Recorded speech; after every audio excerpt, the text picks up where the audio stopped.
여러분, 2026년 한국 기업들의 성적표가 나왔습니다. 그런데요, 이건 그냥 숫자들이 빼곡한 보고서가 아니에요. 뭐랄까, 거대한 지각 변동, 또 새로운 챔피언의 탄생을 알리는 한편의 드라마 같다고 할까요? 지금부터 그 드라마의 하이라이트만 쏙쏙 뽑아서 보여드릴게요. 자, 그럼 바로 본론으로 들어가 보죠. 이번 실적 발표를 관통하는 가장 큰 질문, 바로 이겁니다. 대한민국 기업 서열에 진짜 지각 변동이 일어났는가? 모두가 절대 강자라고 믿었던 그 왕좌에 아주 의미심장한 균열이 생겼다는 신호가 잡혔거든요. 바로 이겁니다. 정말 충격적인 결과죠. 2025년 연간 영업이익에서 SK하이닉스가 무려 47조 2천억 원을 기록했어요. 삼성전자를 사상 처음으로 앞지른 겁니다. 이건 정말 대한민국 산업 역사에 기록될 만한 사건이에요. 처음 있는 일입니다. 이 놀라운 역전극에서 시작해서 2026년 기업 순위 전체를 한번 쫙 훑어보겠습니다. 아시잖아요. 숫자는 때로 그 어떤 말보다 더 강력한 이야기를 들려주거든요. 공식 순위를 보면서 전체적인 판이 어떻게 짜였는지 한번 그려보시죠.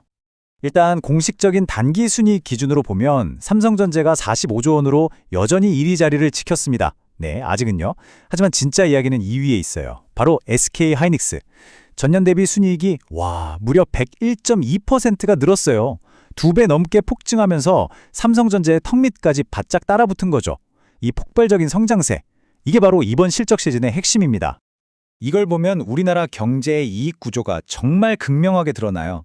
상위 10대 기업이 벌어들인 순이익, 그중에서 무려 70% 이상을 단 두 회사, 삼성전자와 SK하이닉스가 싹쓸이한 겁니다. 좋게 말하면 두 기업이 경제를 이끄는 거고, 다르게 보면 우리 경제가 이 반도체에 얼마나 크게 의존하고 있는지 보여주는 거죠. 자, 그렇다면 이 모든 변화, 이 거대한 판의 이동은 도대체 어디서 시작된 걸까요? 그 답을 찾으려면 미래의 슈퍼 연료를 차지하기 위한 전쟁, 바로 AI 칩 전쟁, 그 한복판으로 들어가 봐야 합니다.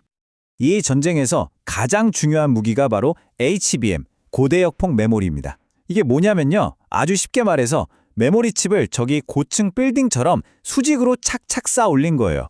그래서 데이터를 어마어마하게 빠른 속도로 처리하는 거죠. 엔비디아 같은 초고성능 AI를 돌리는데 없어서는 안 돼. 필수 연료라고 생각하시면 딱 맞습니다. SK하이닉스의 전략은 이 한마디로 딱 정리가 됩니다. 우리는 단순한 메모리 판매자가 아니라 AI 생태계의 설계 파트너가 되었다. 이게 무슨 뜻이냐면 그냥 부품만 납품하는 회사가 아니라는 거예요. 엔비디아 같은 AI 거인들에게 우리가 없으면 당신의 AI도 제대로 안 돌아간다고 말할 수 있는 그런 핵심 파트너로 자리매김했다는 거죠. 그럼 SK하이닉스는 어떻게 이겼을까요? 승리 공식은 이렇습니다. 첫째, 엔비디아의 AI 가속기에 들어가는 HBM 시장의 60에서 70%를 그냥 꽉 잡았어요. 사실상 시장을 지배한 거죠. 둘째, 그 결과 4분기 영업이익률이 믿기시나요? 58%입니다. 100원어치 팔아서 58원을 남겼다는 얘기예요. 마지막으로 HBM만 비싸게 판 게 아니라 일반 메모리 칩 가격까지 공격적으로 올리면서 이익을 극대화했습니다. 하지만 왕좌를 잠시 내준 챔피언이 이대로 가만히 있을 리가 없죠. 삼성전자는 지금 정말 거대한 반격을 준비하고 있습니다. 그 반격의 규모가 정말 상상을 초월합니다. 얼마냐고요? 180조 원. 삼성전자가 2026년에 달성하겠다고 내건 영업이익 목표치입니다. 작년보다 4배가 넘는, 이건 뭐 엄청나다는 말로도 부족하죠.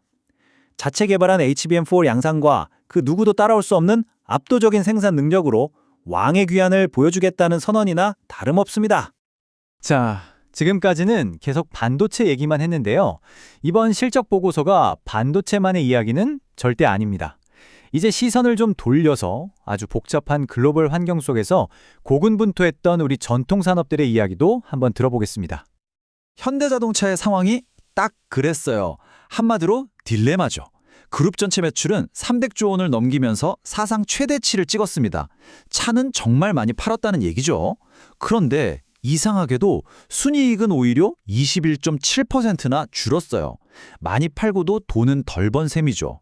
그 가장 큰 원인이 뭐였냐? 바로 미국이 부과한 25%의 자동차 관세 폭탄이었습니다. 이렇게 한쪽 거인이 힘겹게 폭풍우를 견뎌내는 동안 다른 쪽에선 그야말로 성공의 쓰나미를 맞이한 산업이 있었습니다. 바로 조선업의 화려한 부활입니다. 글로벌 조선업의 리더 HD 현대중공업의 1년 순이익 성장률 한번 보세요. 무려 플러스 127.8%입니다. 이건 뭐 LNG선 같은 돈 되는 고부가가치 선박수주가 계속 이어지고 수익성이 크게 좋아지면서 역시 조선은 한국이지. 이걸 다시 한번 전 세계에 증명한 셈입니다. 자, 마지막으로 시야를 좀 더 넓혀볼까요?